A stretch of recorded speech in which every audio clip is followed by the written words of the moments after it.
Police are looking at a possible new lead in the disappearance of Nancy Guthrie. Oh, hopefully this is going to find her. I don't know. Dan Bowens, what do you know? Could it help crack the case? Well, we hope so, Rosanna and Jerry. There's been no shortage of tips, tens of thousands, in fact, but investigators say meaningful leads, yeah, they've been hard to come by, even after the family offered that $1 million reward earlier this week. Now, there is a new video that could provide a fresh clue. Let's take a look. Since Nancy Guthrie's disappearance, at least 3 ransom notes made it to media outlets. If more were sent privately, we do not know. But at minimum, 3 have been confirmed. And in response to 2 of those notes, the Guthrie family agreed to pay. Their mother's life was worth more than any amount being demanded, but all they got back was silence. The sender vanished, no response, no proof of life, nothing. So why?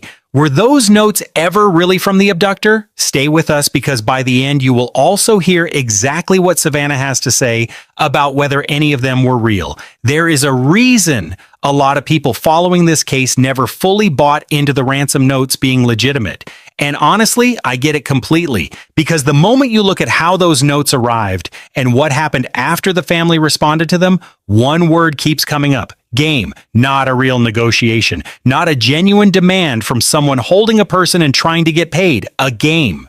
But before we get into the notes themselves, it is worth making sure everyone has the right foundation for this conversation, because the context of who Nancy Guthrie is, what happened to her, and how this case broke publicly is impossible to separate from what came after. Nancy Guthrie was 84 years old and living alone in the Catalina Foothills neighborhood of Tucson, Arizona. She has a fragile heart condition that requires daily medication, and she was last seen on the evening of January 31st, 2026, when her son-in-law Tommaso Cioni dropped her off at home after a family dinner, arriving at her door around 9:45 or 9:50 in the evening. She went inside, he left. Everything appeared completely normal, and then somewhere between that moment and dawn, she was gone. What law enforcement found in the hours after she was reported missing told a very specific story. Her doorbell camera disconnected at 1:47 in the morning. Her pacemaker app lost its connection to her phone at approximately 2:30 a.m., which is significant because that app requires proximity to her phone to maintain its signal, and its disconnection suggests she was no longer in her home by that time. Her blood was found on the front porch and later DNA confirmed as hers, and surveillance footage from her Nest camera, released publicly by the FBI weeks into the investigation, showed an armed, masked individual described as male, 5'9" to 5'10", average build, wearing a black 25-liter Ozark Trail backpack, moving around the front of her home in those early morning hours, covering the camera with what appeared to be a plant or flowers before withdrawing and returning.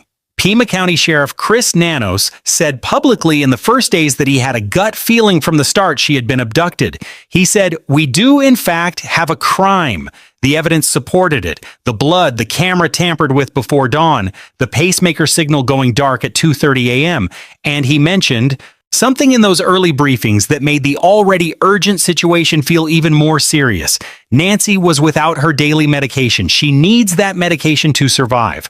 Her heart condition requires it around the clock. The family said it themselves in their first public video. She is without any medicine. She needs it to survive. She needs it not to suffer."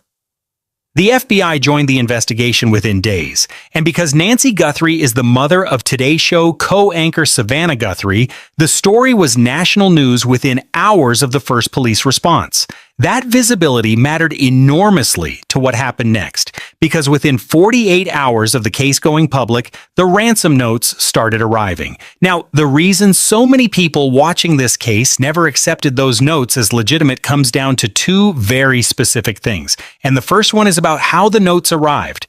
In actual kidnapping cases, real ransom situations where a person is being held and the abductor wants to collect money, the communication almost never goes through the media.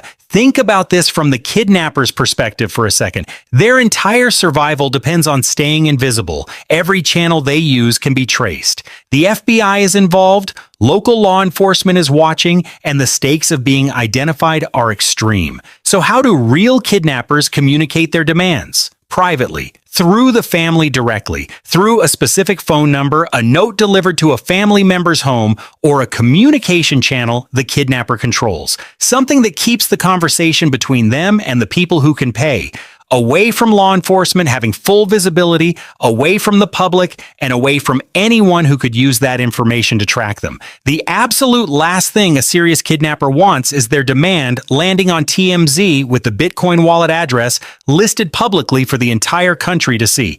But that is exactly what happened. On February 2nd, 2026, the day after Nancy was reported missing, the first ransom note arrived at KOLD News 13, the CBS affiliate in Tucson, through their public online news tips portal. Not a private message to Savannah, not a phone call to the family's attorney, a public tips portal that anyone with internet access can use. Then, on February 3rd, TMZ received their version. KGUN9, another Tucson station, got one around the same time. Their note specifically demanded $6 million with a February 9th deadline.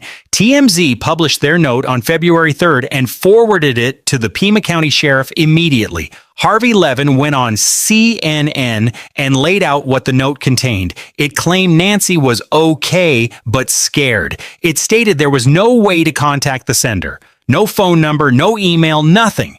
The instruction was completely one-directional. Send the money to this Bitcoin wallet by this deadline or face the stated consequences. No channel for the family to ask questions, no way to negotiate anything. Just a one-way demand pushed out through tabloid media with a Bitcoin address that was now, by definition, public information.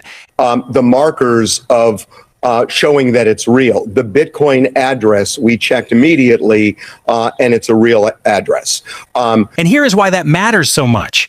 Bitcoin is widely misunderstood as untraceable, and whoever wrote these notes either misunderstood that or was counting on the family not knowing it. Cybersecurity expert Juan Andres Guerrero Sade told CNN's News Central plainly, Bitcoin is extremely traceable. You can see every single transaction moving between wallets. Madeline Kennedy at Chainalysis, a company that builds software specifically for tracking cryptocurrency crimes, told CBS News, it's a common misconception that crypto, including Bitcoin, is totally anonymous and untraceable, but it's actually the exact opposite of that. The moment any money enters that wallet and moves toward a crypto exchange to be converted into actual spendable cash, law enforcement follows that trail directly to an account holder's identity through a federal subpoena. The exchange collected the person's full legal name, date of birth, and home address when they registered.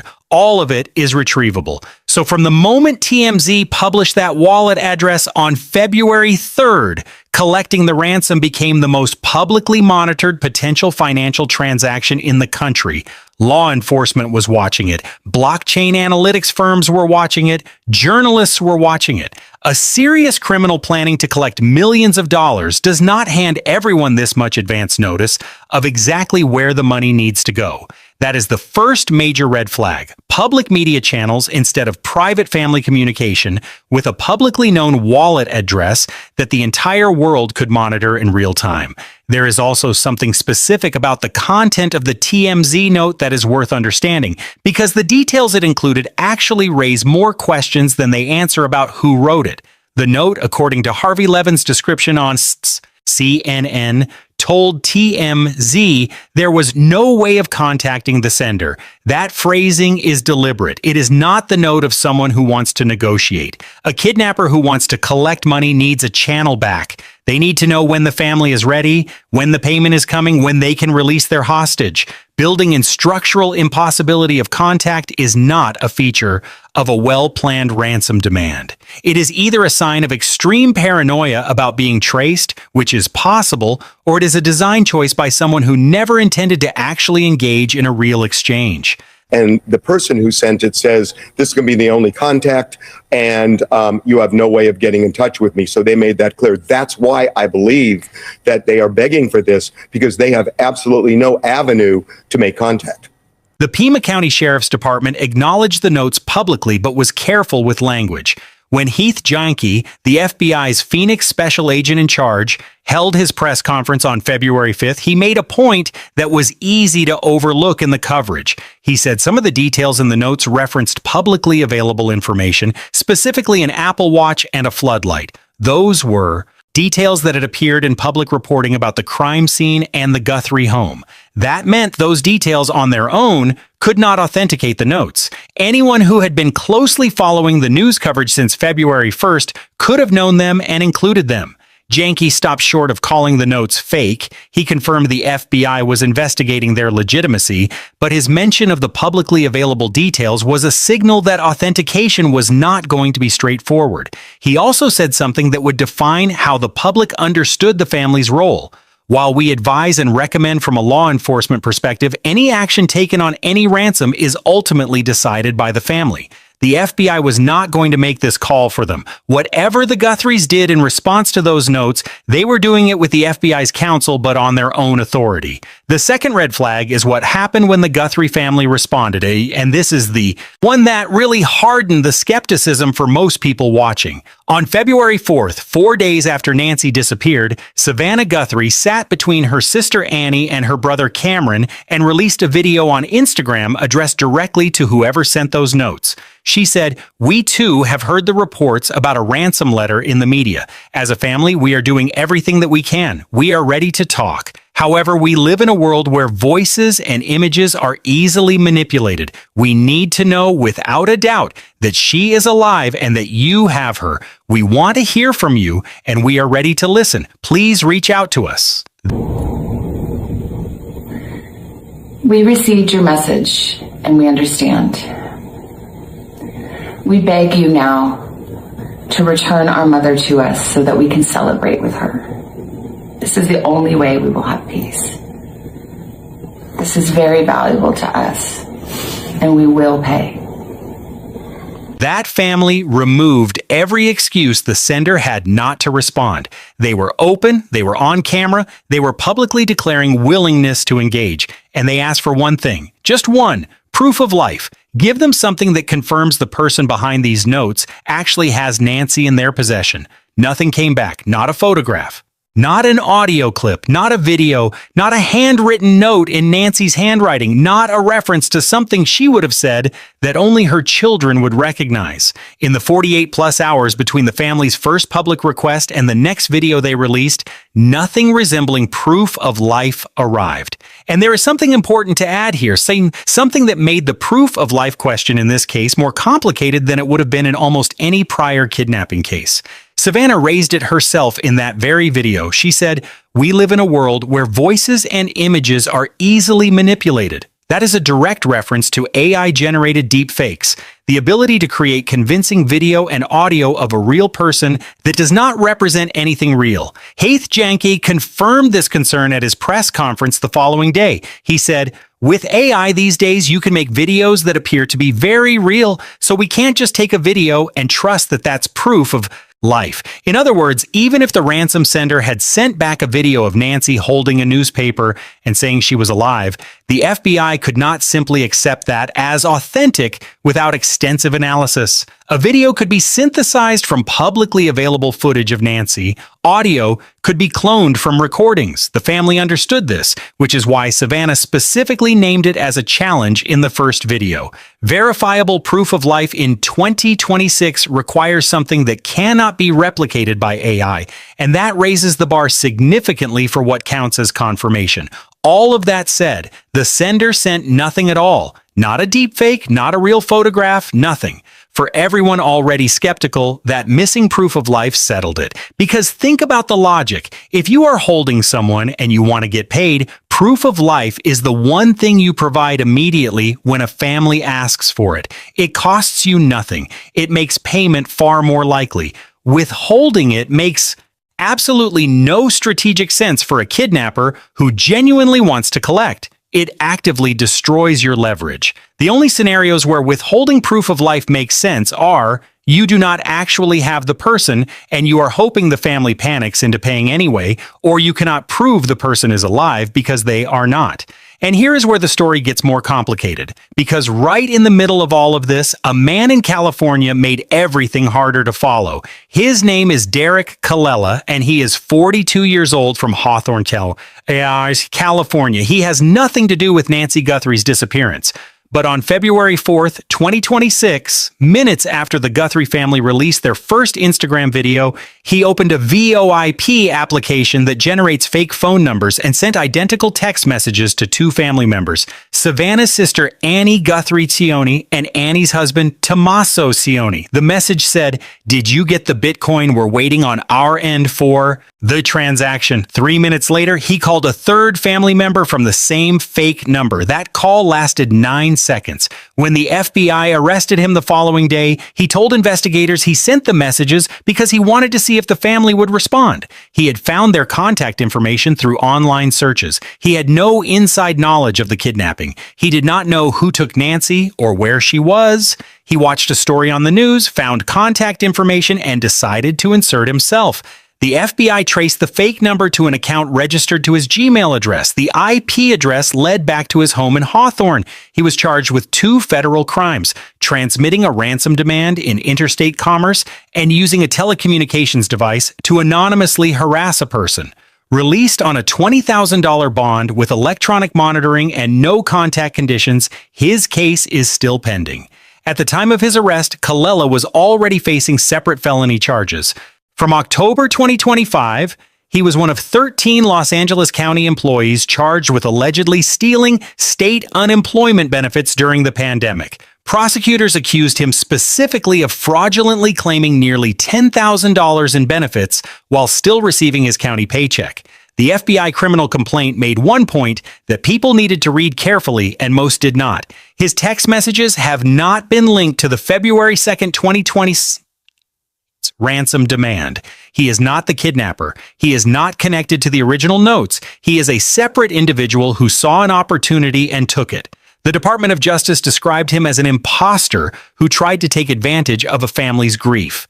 The reason Colella's story matters to the larger ransom note narrative is entirely about timing. His arrest was announced on February 5th. The exact same day the FBI held their press conference confirming the original ransom note investigation. Same news cycle, same day. For anyone reading headlines quickly, it appeared that law enforcement had caught someone connected to the ransom. They had not. The person who sent notes to KOLD, TMZ, and KGUN, the notes the family responded to, was never identified, never charged, and remains completely unknown. Heath Janke, the FBI's Phoenix special agent in charge, issued a warning clearly aimed at people like Colella.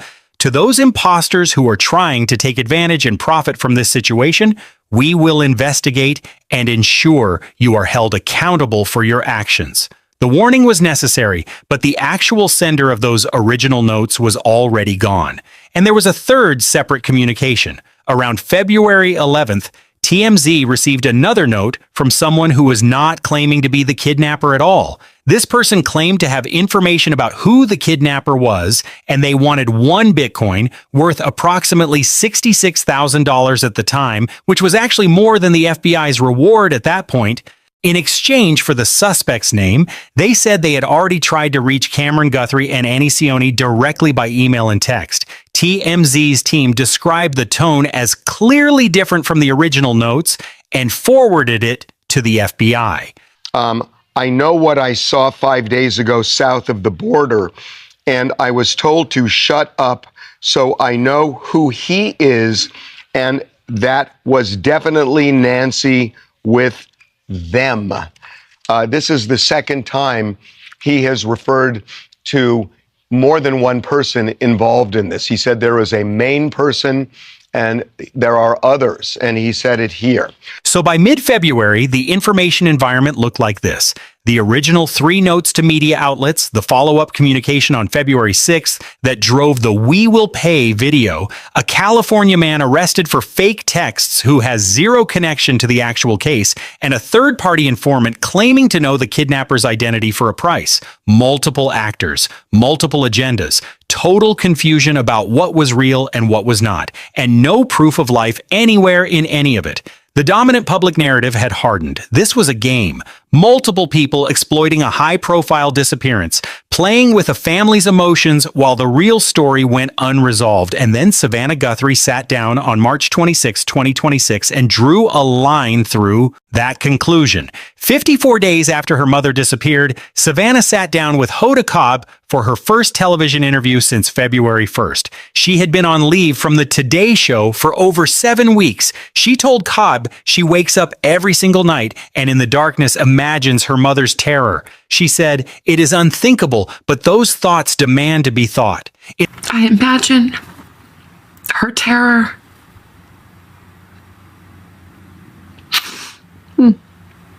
And it is unthinkable, but those thoughts demand to be thought. Yeah. And I will not hide my face. In those weeks between February 10th and March 26th, the stretch between the notes going silent and Savannah's interview, the investigation continued, but the public record became sparser. Law enforcement returned to search Annie Guthrie's home a second time in the second week of February. Crews from local stations watched FBI agents and Pima County Sheriff's deputies go door to door in the neighborhood around Nancy's home. Investigators searched the surrounding area. More tips poured in. The FBI issued the billboard campaign. And slowly, without a named suspect and without a public breakthrough, the case began to fade from the front pages. Savannah herself returned to New York briefly in early March, visiting the Today studio for the first time since her mother disappeared. A spokesperson for the show said she planned to return to air, but that she remained focused on supporting her family and working to bring Nancy home. She had moved between locations multiple times while staying in Arizona during the investigation. At one point, she told Kotb the family had to leave a property in the dark because of people showing up outside. The investigation had not just consumed their time, it had restructured their entire lives. She said in the Kotb interview that she found it unbearable when speculation spread online that someone in the family was responsible for what happened to Nancy. The Guthrie family has been cleared as suspects. She said having to navigate that public speculation while already in agony over her mother's disappearance added a layer of cruelty to an already unimaginable situation. Someone needs to do the right thing, she said. We are in agony. We are in agony. It is unbearable. She told Kotb that in the first hours of February 1st, her sister Annie called her and said, "Mom's missing pussy." She was at Carson Daly's house with her kids when the call came. Annie was in a panic. She was in a panic. And then Cameron, her brother who has a military background and who Savannah described as having seen very clearly right away what this was, told her on the phone what he believed had happened. He said, "I think she's been kidnapped for ransom." Savannah told Kotb she pushed back immediately. She could not wrap her mind around it. And then she asked him the question she already feared. "Do you think because of me?" He said, "I'm sorry, sweetie, but yeah, maybe." That conversation has not left her. It's too much to bear to think that I brought this to her bedside, that it's because of me. I'm so sorry, Mommy. I'm so sorry. I'm sorry to my sister and my brother and my kids and my nephew and Tommy, my brother-in-law.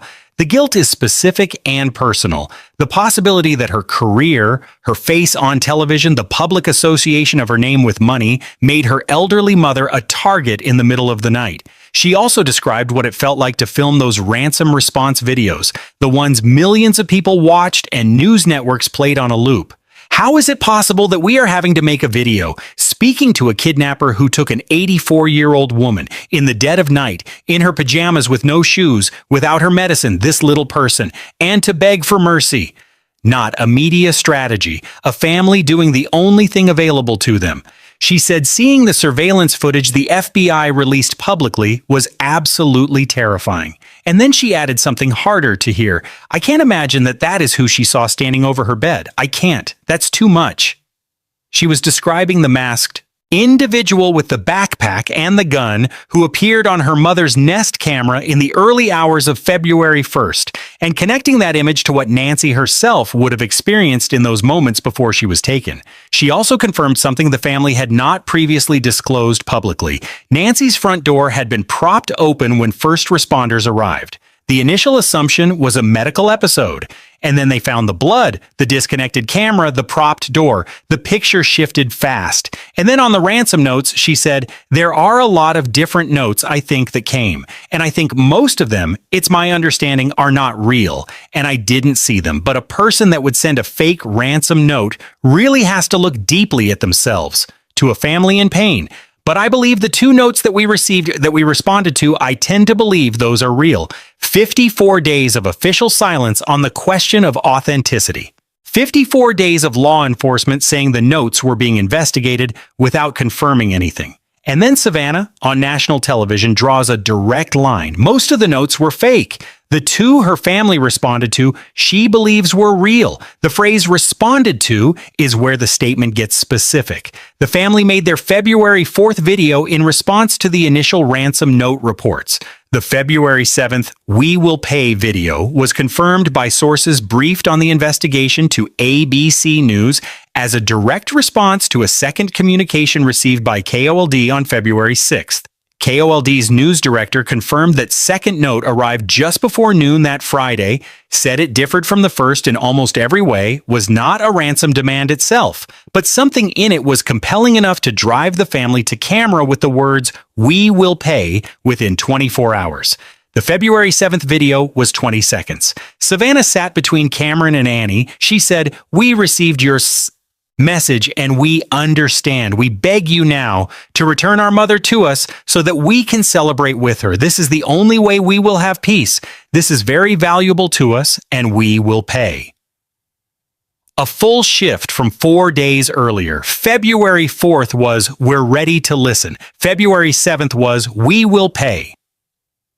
Something in what arrived at KOLD on February 6th moved the family from openness to commitment. Savannah now says she believes those two notes were real, and she said it fully aware that the money was never collected. What that belief changes is not small. For 7 weeks, the official posture from law enforcement was studied neutrality.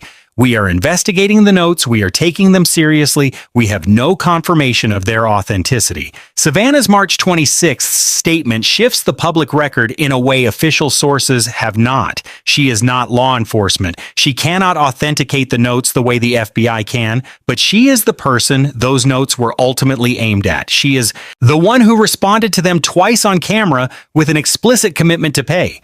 And she now says she believes those notes came from whoever has her mother, which means the empty Bitcoin wallet is not just a forensic puzzle. It is the central, unanswered question of this entire case. She said all of that on March 26th, 2026. And she said it as someone who still has no idea where her mother is. The second deadline, February 9th, came and went. Savannah posted a public video that day asking for public tips and asking people to believe her mother was still out there. "We believe she is still alive. Bring her home." No mention of payment, no law enforcement statement. And the following day, February 10th, Arizona's family, KOLD's sister station, confirmed that at least one transaction was recorded to the original Bitcoin wallet address at approximately 5 p.m. Arizona time. The amount was not disclosed. The source was never confirmed. TMZ, reporting on March 26th, settled the most important question. The ransom was never paid. Whatever moved into that wallet on February 10th did not represent the completion of the millions of dollars demand. Harvey Levin called it baffling. The family had publicly said they would pay. They had been in constant contact with the FBI throughout, and yet the payment was never made. He said he had no way of knowing if there was a change of heart at some point or whether the FBI ultimately advised the family against completing the transaction. After February 10th, the communication stopped entirely. No follow-up note, no new demand, no contact. The sender, whoever they were, went completely silent. 3 explanations fit the facts without requiring us to invent things we do not know. The first is that whoever sent those notes lost their nerve. They designed a demand around public media channels, and the response it triggered was not a quiet private transaction. It was a national news event with a velocity they may not have anticipated. FBI press conferences. A California man arrested within 24 hours of sending a copycat text demonstrating publicly that the Bureau was watching every angle of this with speed and precision. Blockchain experts on CNN and CBS explaining in plain language exactly how every Bitcoin movement is traced and how a federal subpoena to a crypto exchange produces a full account holder identity. The ransom note was published on February 3rd. By February 5th, just 2 days later, the FBI was holding press conferences. An arrest had been made, and every major news outlet in the country had written about the traceability of the Bitcoin wallet. What may have seemed like an anonymous financial demand when it was planned looked completely different in that environment. Collecting and moving millions into that publicly known address and then routing it toward an exchange may have felt like stepping directly into an arrest. So they walked away. But walking away from the money does not resolve what happened to the person they were supposedly holding, and the silence since then has offered no answer to that question. The second is that they wanted to collect but found themselves practically unable to do so safely. Not a loss of nerve, but a trap they built by choosing public channels. The wallet address was known to everyone. Law enforcement, blockchain analytics firms, and journalists were all monitoring it simultaneously and openly. The moment those funds moved toward a crypto exchange, the chain of forensic analysis would begin, and it would not stop until it reached a real identity. They may have concluded there was simply no exit path that did not end in identification. The wallet stays empty not because they abandoned the demand in principle, but because following through had become the most direct route available to being caught. And in that version of events, the question becomes darker. When your leverage is permanently uncashable, what do you do with the person you were using as leverage? The third explanation is the one that no honest reading of this case can leave out, and it deserves to be stated clearly rather than avoided. If Nancy Guthrie is no longer alive, there is nothing to exchange. The demand, her safe return for millions in Bitcoin, cannot be completed if one side of that transaction is gone. And in that scenario, the behavior we have observed from whoever sent those notes is exactly what you would expect from someone in that position. Complete silence, no new communication, no follow-up demand, no attempt to claim any portion of a reward that eventually exceeded $1 million. No leverage means no reason to surface. Surfacing creates only the risk of being found. And so the silence stretches on. A silence that is not random, that is not the absence of an answer, but that may be the answer itself. That is not a conclusion. The investigation remains open. The FBI has not publicly stated it has shifted from active search to recovery. Sheriff Nano said in February he believed Nancy was still out there. But the facts are not easy to reconcile with optimism. An 84-year-old woman with a fragile heart condition was taken without her daily medication on the night of January 31st. No proof of life was ever delivered despite 2 deadlines, a public Bitcoin wallet address, and a family that publicly committed to paying. A reward exceeding $1 million has been active for weeks, and not one person with direct knowledge of Nancy's location has come forward. The investigation generated an extraordinary public response. The tip line exceeded 18,000 calls, with more than 4,000 coming in within a single 24-hour period at one point. The FBI posted the case on digital billboards across multiple states: Texas, California, Arizona, New Mexico. They released the surveillance footage publicly, putting the masked suspect's image everywhere. Former FBI Deputy Director Andrew McCabe compared the footage released to the strategy the Bureau used in the Boston Marathon bombing, going fully public with what you have when internal leads have been exhausted and public recognition is your most powerful remaining tool. Former FBI Supervisory Special Agent James Galliano reviewed the footage and noted the suspect's weapon handling showed amateur technique. A pair of black gloves found during an expanded search perimeter was submitted for DNA analysis. Investigators canvassed the neighborhood for video records going back to January 1st.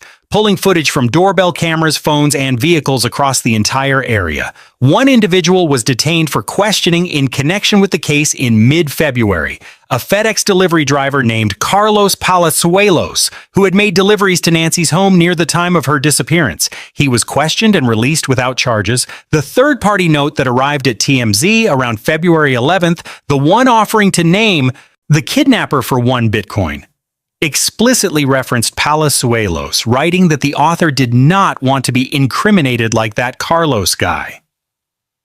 That language, in a note that arrived after Palazuelos was publicly named and cleared, shows whoever wrote it was tracking the case closely in real time. The reward grew substantially as the weeks passed. The FBI started at $50,000 and raised it to $100,000. The Guthrie family announced a private reward of up to $1 million, payable specifically for information leading to Nancy's recovery. The investigative nonprofit 88 Crime added $102,500 on top of that. By late February, the combined reward available to anyone with actionable information exceeded $1.2 million, one of the largest in any American missing persons case in recent memory. Despite all of it, no arrest, no named suspect, no public identification of the masked individual in that footage. The investigation, as Savannah described it to Hoda Kotb on March 26, continues. Investigators have worked tirelessly, she said, but as of that date, there had been no breakthrough, and it is worth saying explicitly, the absence of a named suspect after nearly 8 weeks of one of the most publicly covered missing persons investigations in recent American history is not a small thing. This case had the full resources of the FBI's Phoenix field office. It had Pima County Sheriff's Department investigators. It had the attention of the White House. President Trump posted publicly on Truth Social in early February saying he had spoken with Savannah and was directing all federal law enforcement to be at the family's and local law enforcement's disposal immediately. It had national media coverage, digital billboards in multiple states, a tip line that fielded over 18,000 calls, and a combined reward exceeding $1.2 million. The masked suspect in the doorbell footage has been seen by millions of people. His backpack has been identified by brand and model, his height and build have been publicly described. And as of March 26, 2026, no one has publicly identified him. That's sustained anonymity. In the age of facial recognition software, blockchain forensics, a public tip line, and $1 million reward is itself a significant data point worth sitting with. She said, "We are in agony. We are in agony. It is unbearable. Someone needs to do the right thing." She believes the notes were real. She believes her mother was targeted because of her. She wakes up every night imagining her mother's terror. She filmed those videos knowing exactly what she was doing, talking on camera to whoever had Nancy, and she did it without ever receiving the one thing she asked for. No proof of life, not a photograph, not a word. She said, "We will pay" to someone who has never since acknowledged her. The silence that followed the family's compliance is the part of this case that no official explanation has touched. Law enforcement has not said why the ransom was never paid. They have not said whether the FBI advised against it. They have not said whether any private communication occurred after the "we will pay" video that changed the calculus. What TMZ confirmed on March 26th is the only public answer. The wallet was monitored and the ransom was never paid. Everything else is silence. The Bitcoin wallet is still there. The blockchain is public and permanent. The ransom was never paid and the person who demanded it has not said a word since. If you have been following this case from the start, you know we only come to you when something is confirmed. And this channel is staying on this case for as long as it takes. So subscribe and turn on notifications on this, because this is a case that can move at any hour, and when it does, you want to know the same day. We will be here.